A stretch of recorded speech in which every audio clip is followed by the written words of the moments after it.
go, everybody. Hello. Welcome to another episode of Is That an Owl Bear, a D&D podcast. I am your irreverent host, Cristina Contreras, here on this episode and every episode with my better half, my best friend, my brother from another mother, Joe. And your co-host, DM Joe. Just want to put that out there. Host, individual host lady who has a podcast empire. I just snorted like 3 times. No way. As I said it, I was like, oh, this did not come out the way I planned it in my brain. It But don't we're matter. keeping It's out it, 'cause now. everybody needs to know. Everybody needs to know. That you own me and this podcast and all the other podcasts. Intellectual property. Yes. Which ones, Joe? All of them. All of them. All of it. Christina's a I'm trillionaire. Thanos. Correct. I'm Thanos. Everything. I am inevitable with podcasts. Yes.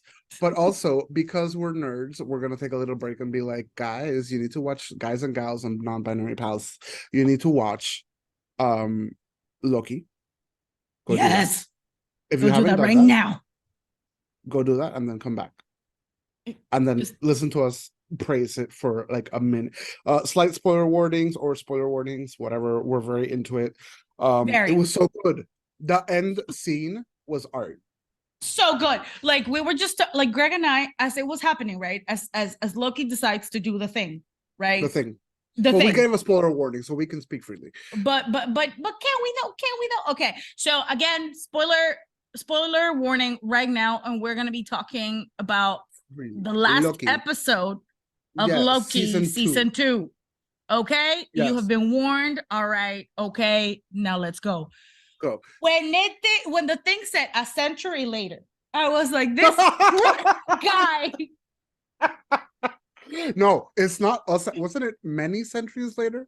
Like it just had centuries later. It had an S. Centuries later, and I'm just like, oh no, this poor God. Oh Lord. And then he decides. Go on.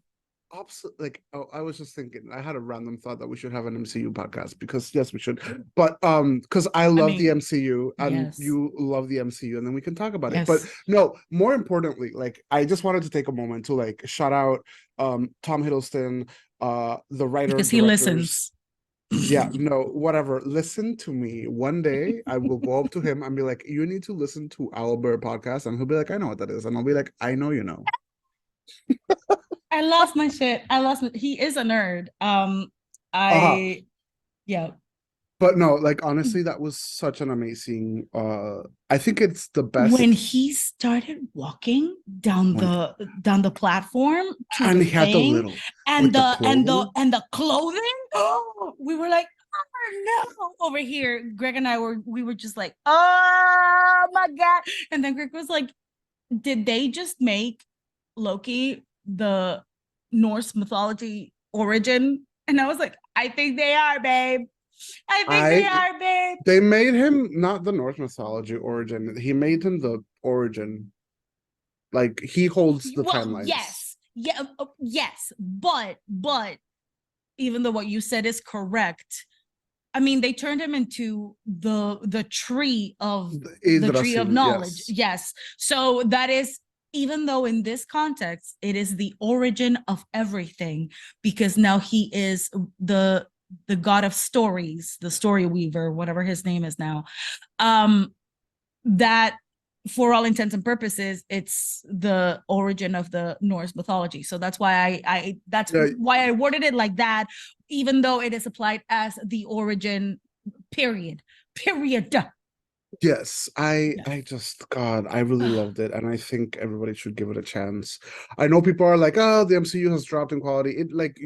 Yes, but also not all of the projects have dropped in quality. Not everything is a secret invasion. You have like Loki's. Correct. Exactly. So give it a chance. Not everything's a secret invasion. Oh my God. Girl, that is the singular worst MCU thing that has been. It is worse than Thor 2. But like substantially worse. I like Thor 2, but I hear what you're saying. That's a very like bold claim to make on the internet. I'm just putting it out there. Listen, in my book, Taika Waititi is a fucking master. So girl, that's Thor 3 and 4.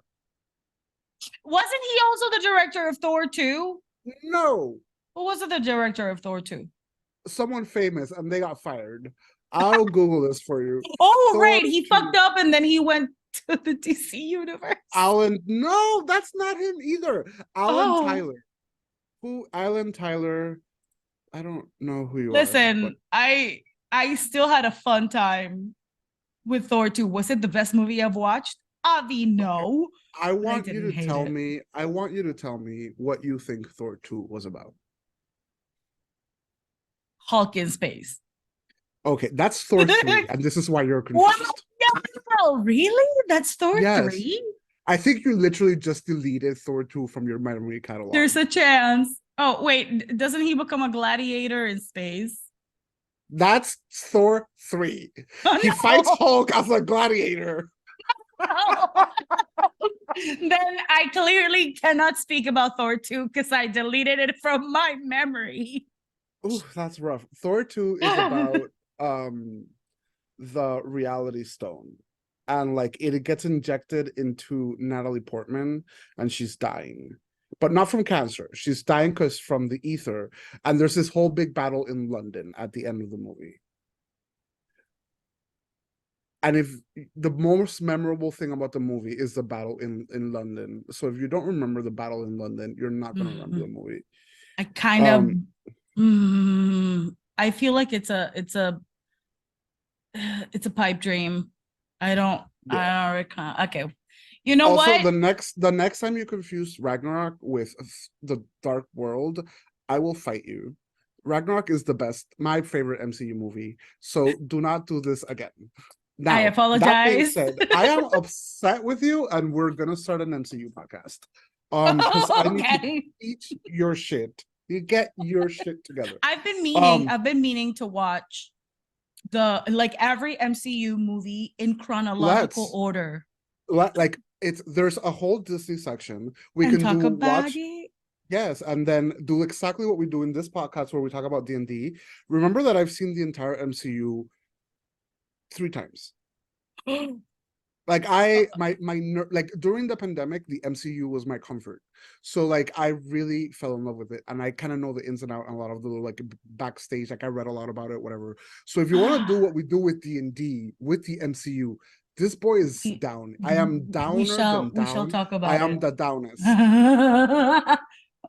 You're Robert Downest Jr. No, I apologize. I'll take it back. I'll give you But think about it. We do it in timeline order. So first episode is Captain America 1. Yes. And we watch that independently, and then we come back and we talk about it. And then next week we do Captain Marvel. And it's that would be well, if you do every the season. No, chronologically, because I've been meaning to do this, and Greg was like, "Are we adding Agents of Shield?" And I was like, "No, that's not canon. That's not canon. It's not officially canon." But we need to talk about this off the air because I would love to do that. I would. This is a D&D podcast, so we're going to mention D&D a lot for our listeners to kind of... For the algorithm to pull us back where we're supposed to be. Mistakes were made. It's also because he just went to watch the Marvels yesterday. I really enjoyed it. And if you didn't, it wasn't yesterday. I went to watch it 4 hours ago. Oh, my bad. What is happening with you?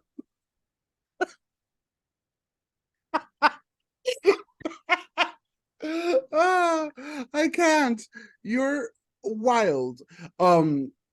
So the Marvels is great, and everybody should give it a chance. It's a very fun movie. That's the correct word. I'm here for it. A fun movie. I'm here for it. I'm here for it. Go have fun for an hour and a half. You will not be disappointed. Well, I don't think you will be. I won't be. I'll give it a shot. Yeah. So, but so we have a D&D. We left in a cliffhanger last time. We did. You did. Which for all intents and purposes came out today because I went on vacation and totally forgot to post the episode on time.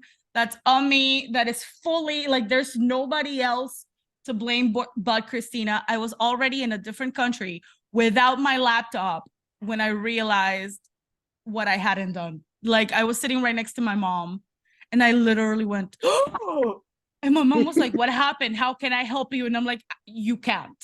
You can't do anything about this. I'm just gonna let this haunt me till I am back in New York. And that's what I did. The episode went up inconspicuously, I guess. Inconspicuously at midnight. On Friday.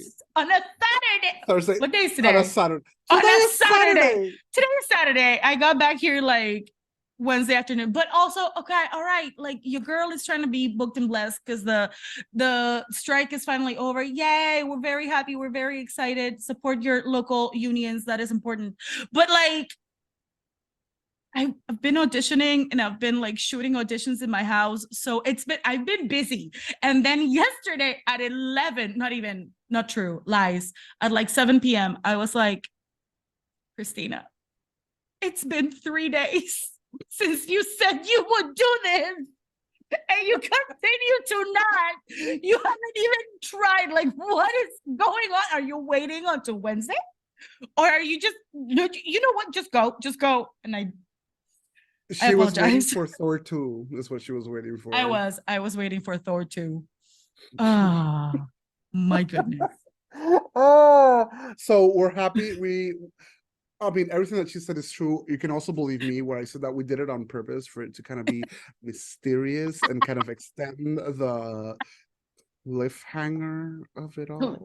Sure. Mm-hmm. So last time we were talking about backgrounds, or like the best backgrounds to pick. Correct. And we ended up at level number 7, not level 7. The backgrounds don't level up. Maybe they should. Anyway, and number 7 with the entertainer. We talked a little bit about it. Let me ask you something though. Let me ask you something. Up? You just said that backgrounds do not level up, but can backgrounds shift? Like, no. I mean, hear me out. This is exactly why I'm asking. Like, if you start a campaign with this one character that, I don't know, it's like starts as an entertainer, sure, because that's the last thing that I have clear in my head. Starts as an entertainer. They have a like great session, but great campaign in general, eventually moving on to a folk hero. Mm-hmm. And as they as they navigate that folk hero situation. Mm-hmm. Well, that wouldn't be their background anymore. That would be their current ground, their actual life. You know what I mean? Right. But okay, let me put it this way. Like, okay, in terms that Cristina understands, yeah? Mm-hmm. Let's go back to the game that you created. Let's go back to Children of Gaia. Because Sasha, her background, what is her background? Socialite, right? Mm-hmm. She starts as a socialite. Yeyecita. Exactly, right? A little, she, for all intents and purposes, she is a pre-Kardashian Kylie. She's a Panamanian Kardashian. Mm-hmm. She is. She's rolling with the rooks. Correct. Okay. Yes, but yes, right? And then as the game progresses and as things happen and we like everything that happens to her and how the world just falls apart because of her family who keeps trying to get her to join them, and she becomes, or her family, her brother, her sister, becomes what? Criminals, right? That is their background, even though she don't know that, but by association, right? By association, and some people hate her. And then years later, we play again, with a completely new crew, and her background is no longer socialite. She is a folk hero. Well, yes, but that would require that big time jump. And I would actually, in that case, I would allow you to keep both, because you were still like the foundation. If you were a socialite, you never stopped being a social. Like, I mean, yes, you can stop being a socialite, but you still had that background experience in the character. And then once you become a folk hero, both things can coexist. And I can see how someone would have that growth as a character. So I guess some DMs would be like, no, you only get one, whatever, fuck you, blah. If I'm approached with someone saying with this logic, I'd be like, I like it, take both. But you would have need. ¿Por qué no los dos? Es correcto. Pero you would have need. I would only allow that if it was just as you said. You started off, we played for X amount of time. That was a story. There's a time jump, a pause, both in, it doesn't have to be in real world, but in game, 10 years past something, and now you are that legend. Now you are that folk hero. I would be cool with that. Now you are a criminal. Now you are all of the things. Okay. A stripper, like whatever. It all works. Yes. Yes, SW. Let's go. Pero why? Pero why not? Anyway. Anyways. All right. Anyway, okay. So after the entertainer, we have the Far Traveler, parenthesis, Sword Coast Adventures Guide. So it comes in the Sword Coast Adventures Guide, which is a book. And the Far Traveler. So what the way to explain it in a very simple way to our listeners, because I know some of the people that listen don't really play in the Sword Coast. Sword Coast being like, it's like a region in Faerun, which is like the standard world of D&D. It's the Forgotten Realms. Like the Forgotten Realms world is Faerun. Faerun has an area called the Sword Coast, and in the Sword Coast there's a city called Baldur's Gate. So which I haven't started playing. I'm sorry, Shames. Thank you so much for the gift. Go on. You should play it on stream. I am trying. Go on. So because most of the stories of Forgotten Realms take place in the Sword Coast, being a far traveler basically says I wasn't born in the Sword Coast, or I don't come from there. I come from this other area. Like I have a game that's twice a month set in Liribar, which is just another city that's very far away. It's like if all the games take place in New York and you said you're from Ohio. I would never, but I hear you.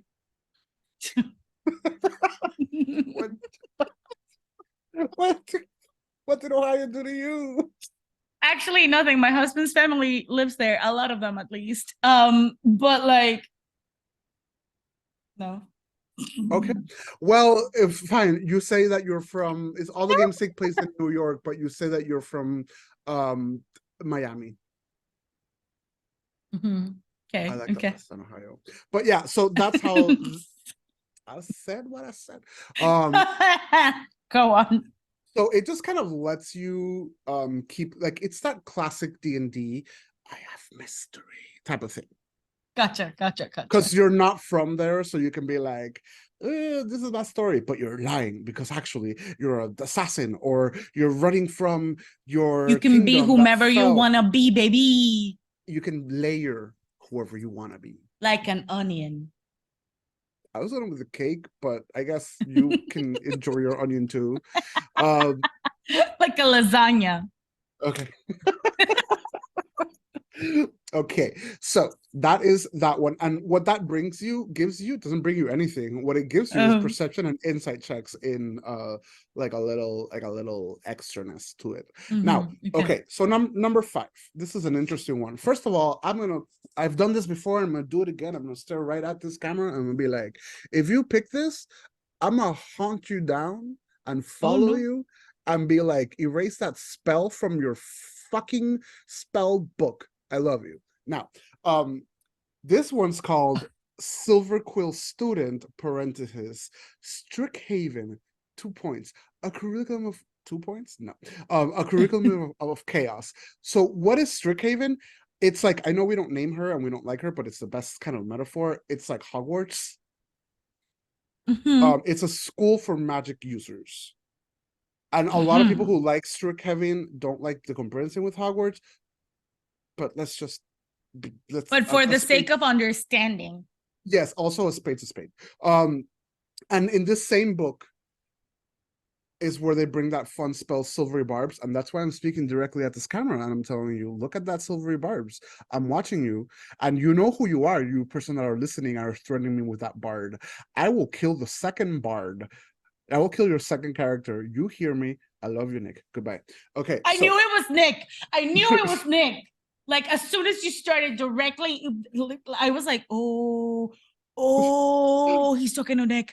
Oh, I have three players that are threatening me that if I kill their characters, they're gonna make a boy band of bards that all they cast is Silvery Barbs, and I just think that that's bullying at this point.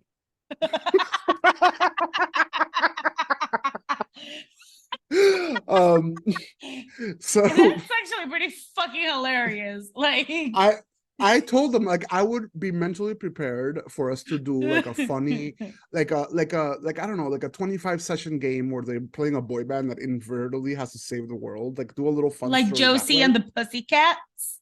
Yes, but like it's a boy band, so it's like, and not right, or like it's the Front Street men, like, or it's the Front Street on the block. Yeah, something like that. It's like out of sync, you know, like so none of those worked. I'm sorry. No. I'm sorry, listeners. No. I'm so sorry. So anyway, back to Strixhaven. It's a university where you study and you do your like thingy, blah blah blah. But the cool thing about this specific background is that it gives you a little like benefits that the all of them do, but it also gives you allows the players to cast their spells faster than others with a different ability that it has. And I think that backgrounds, because this is a new thing D&D is doing, that it's letting backgrounds give you kind of like a slight little different skill or a different ability. We'll go over a couple more as they're lower on the list. They're the newer backgrounds. I'm enjoying that because it's not just about getting being able to roll more on a specific skill. It's about kind of fleshing out these characters. So this is one of the first ones that does that. And all right. Yeah, and the only reason I don't like it is because of Silvery Barbs, but that's mostly the joke. You can play what you want. My players are now bullying me whenever I roll a nat 20. Like they even like non-mages post Silvery Barbs, and I'm like, you don't have that. You don't have that. You can't do that. You don't know how. Well, I finally because there's another fun thing is that, like I always tell my players, if you have it, I have it, but you don't fight spellcasters until you're like level 4, 5, 6, because the spellcasters are really strong. So I haven't been able to bring spellcasters until now. A lot of my parties are doing it, and one of the players kind of Silvery Barbed me. I rolled a 19, and I just looked like this, and I just counter spell, and he was in shock, and I said, I will do this until we both run out of spell slots, and then I will throw 7 more monsters at you. To be fair, I feel that I need to clarify. Like a parent. Yeah, I'm joking, right? Like it doesn't actually make me mad. I don't actually feel that my players are bullying me. Players can use, I'm fine with it. It's all good. But the joke of it being bullying, I do enjoy it, and I fun it. So that's Strixhaven. Pick it if you want to go to Hogwarts. If you don't want to go to Hogwarts, that's cool. You don't go. Yeah. It's like, okay, then you don't. So number 4. That's 4. It's called Haunted One. Haunted, as in whoa. Yes. I love it. So what this one basically means is that you experience something fucked up.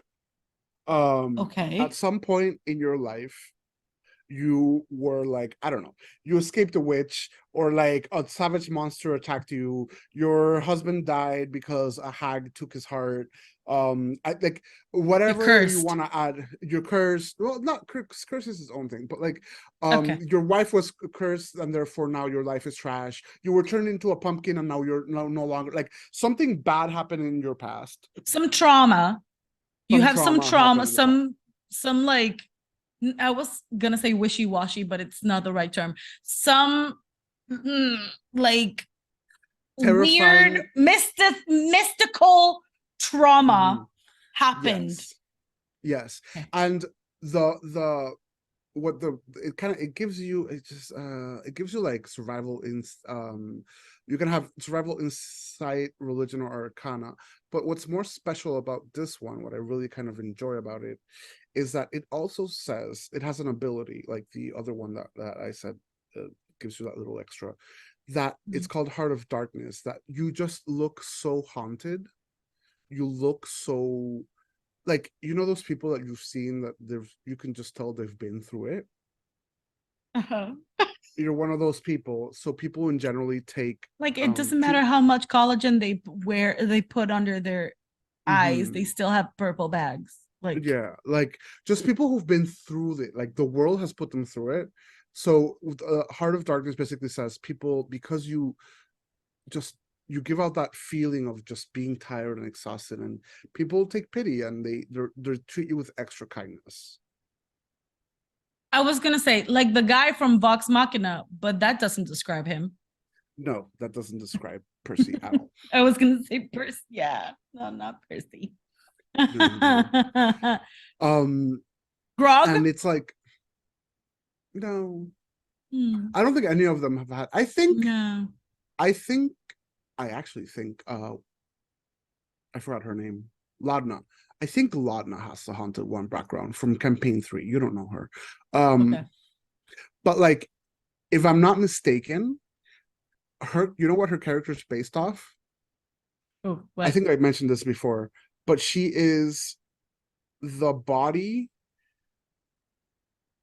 She's undead, but she's the body of the woman, Delilah, hanged on the tree that resembles Vex, Laura Bailey's character. Like she's I haven't watched all of campaign 3. I don't know how. Okay, wait, hold on. This undead character, because it's a full-on character, this undead character is an undead look-alike, not quite person, but a look-alike of Vexalia. Yes, but like, not, she doesn't 100% look like her. Like Delilah like cut her ears to kind of mock the elf part and did terrible things. Just, you know, when they get to the tree and they're all hanging. No, but okay. You don't remember that? That's in the TV show. Is it? They arrive to the season town. 1? I think it's season 1. They arrive to the town. And they're going to the sun tree that looks all dead, and there's a bunch of bodies hanging from it. Yeah. That all of them represent one of the characters. Yes. Oh my God! Shit! I just remembered, because I remember the child instead of Yeah. Oh my God! Instead of the gnome. Oh yeah. No. So drama. Drama. So I think, if I'm not mistaken, I could be mistaken. I'm not 100% sure. So if I'm wrong, let me know in the comments. But I think Laudna is that elven lady, or that human lady that was kind of brought back, because Delilah's trash and she does trash things. All right. Okay. So haunted. So that's number 4. We're gonna go to the Fey Lost, which is number 3. Okay. Fey Lost says basically that you were an itsy bitsy tiny little baby, and then the Fays came and they were like, hello, and they took you. Changeling got took. And they dropped the changeling in to replace you. Yes. And they took you and they take you away. And you kind of grew up in the Fae now. You're like that person that was missing. And this one has one of those abilities that is fun, that you can get visited by fey creatures during the night. Is it fun or is it terrifying?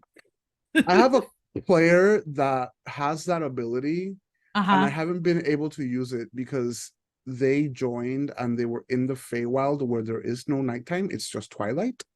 I haven't been able, and they're still there, and we've been there for like a while. Minute. We've been there for a minute. So I haven't been able to visit him. But going to your question, is it terrifying or fun? It's both. I would play it as both. Okay. Yeah. I would be like, oh, look, we got a pixie. This is cute. And then I'll be like, ooh, we got a Winnebago. Winnebago? No, not a Winnebago. No. Okay. Okay. We got the Slender Man. No. Yeah. But noted. All right. Okay. Okay. So Phalos. That's Phalos. Phalos. Okay. So then we got number 2, which is Gladiator, which I think is pretty self-describing. You were a gladiator before, and now you're not. Yeah. It gives you athletics and performance, so it's pretty cool. But I like I have a player that's used it, and I like it, that just the idea of why were you in this, why were you a gladiator, where were you fighting, what was that setting, what made you leave, are you on the, there's so many kind of like things you can explore there, right, that I think is a very strong background for number 2. I like that. Yeah. Oh, right, because they are ranked. I hadn't realized. Yep, I just thought that they were numbered. Okay. I like that. I like the gladiator because usually, I mean, I would 2 episodes in. Yes. Yeah. But I would, I don't know. I would like to explore the how a gladiator that isn't forced to like fight, how they like, why would they leave that situation, whatever. I think it's interesting. And what is the top one ranked? The top one ranked because it gives you a lot of opportunity and a lot of little like places to explore. It's called Soldier. The reason that it's called Soldier is I think the reason why you can explore with it, you came from a war, you came from a military organization. It gives you kind of like not only like a previous problem. If you're a soldier, that means there's an army, that means there's a war probably, or something's going on. You have organizations, you have groups, you're part of something bigger. So I think that's why Soldier really works for characters like fighters, or at least there was, or at least there was. Did you flee from are you on the run, are you being chased? Like, I think there's a lot that you can explore with it. Right. Okay. Yeah. And yeah, that's the list of our top 10 or top 20. I don't remember, 16, I think. That backgrounds that we like, or that we kind of looked up and researched a little bit on. There's a bunch more. You can buy more, you can buy them individually, you can buy the books. So kind of go ham with them, enjoy them. But do you have an idea, give or take, how many backgrounds there are out there? I will pull that up while you look at that image that I sent you. It is I sent you one of an image, and it looks basically like an evil ponyta. It is a black horse with fire head and a fire tail. I'm gonna say 2 things. Yes. It's either I'm gonna say the wrong one because I think that I'm thinking of is it a nightmare? Is it just a nightmare? It is a nightmare. Yay! Oh no, I just noticed. Yeah, a little bit ago. You're fine. It's fine. Oh, you're back. It is a nightmare. I'm not sure if I sent you that picture, but I had a session with a nightmare, and it was really fun. So they're kind of on my head. So when I was thinking what monster to send today, I was like, it gotta be this, because I made an alpha nightmare that could basically like destroy the world. Oh no! It's like a gargantuan sized nightmare that just. I believe it. He not kind, and he wants to kill the gods, so we stand for him. Okay. And Yeah, like my nightmare can like spit fire, and when it hits the ground, like fire shoots out in the land. It's like a whole like a nightmare is a challenge level 3. I made one. I think the one I made is like a challenge level like I don't know 18. 7. So yeah, no, like it's don't fuck with me. I'm gonna fuck with you. I know. I don't like it. I've had the nightmares in my story in my game for the longest time. I know it's one of the kind of the totems of creatures of Panchara, and it was on Friday that the first group actually went and found it, and I was like, finally someone came to this. I was very excited. I'm excited. I enjoy it. Like as soon as I saw it, I was like, oh, like the first thing in my head was like, this is a nightmare. But there's a mythological horse that has another name that I can't remember right now. So Bonita. I'm not sure. Yes, it's a Japanese cryptid. Yep. All right. Well, wait, did you say how many backgrounds there are? I looked and I don't find them. That is fine. I guess the answer is plenty. Plenty. Yes, that is a good answer. And on that note, mostly because our time has run out, thank you for joining us today on another episode. Check us out on our socials. Owl Bear Pod on Insta and YouTube. Owl Bear Pod 1 on X, Twitter, whatever you like it. Check me out as Crispa Contreras on Instagram and Twitch, and Crispa120 on X and TikTok. And Joe? And you can find me on Twitter as Joe Harrell. You can find me on startplaying.games under DM Joe. And that's pretty much where you can find me because I don't really do social media. We love you. Thank you for listening. Thank you so much. Bye. Thank you. Bye-bye.